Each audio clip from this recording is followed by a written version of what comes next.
Today, we're going to speak about ASIC pricing. With my clients, of course, I speak about ASIC pricing quite a bit, but it's important to understand how we communicate prices and how we compare different models to each other. HashrateUp, hardware sales, advisory, hosting, and site brokerage. Find new and used ASIC deals through the website and the Telegram channel below. Make smarter decisions with HashrateUp.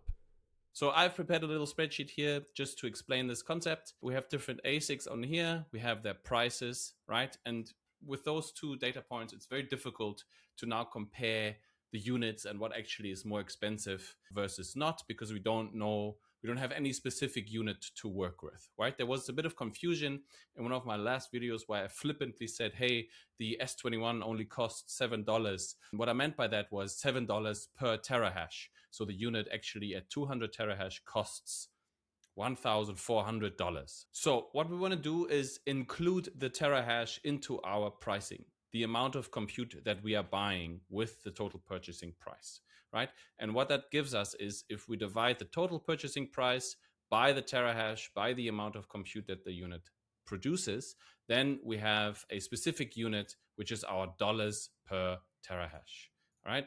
So we have an AH3880 for $11.67 per terahash, and an M50S Plus costs $6 per terahash. BitX, solomining.de, got it. Premium, made in Germany. You want to go fancy? Go for NerdX or NerdQX++ for a lot of power.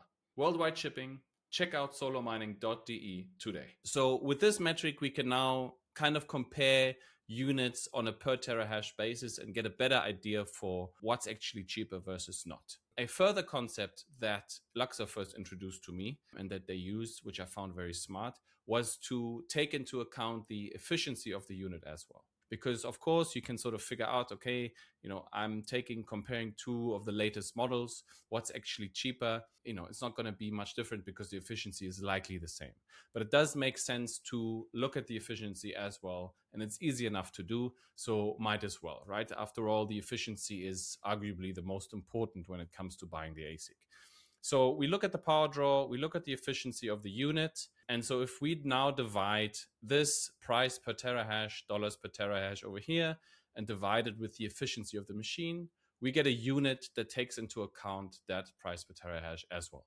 And what I've highlighted here in green is an M70, which has an efficiency of 14.5 versus an S21 XP that has an efficiency of 13.5. Right? And so what this metric now tells us is, okay, there's quite a big difference here between these two prices. And this is essentially the bonus that you're paying for 1 joule per terahash more. And so doing this gives you an idea of, is it worth it for me to spend the extra money on the extra efficiency or not really? Let me know if you have questions. Let me know if this makes sense. Use it for yourself and tell me how you used it.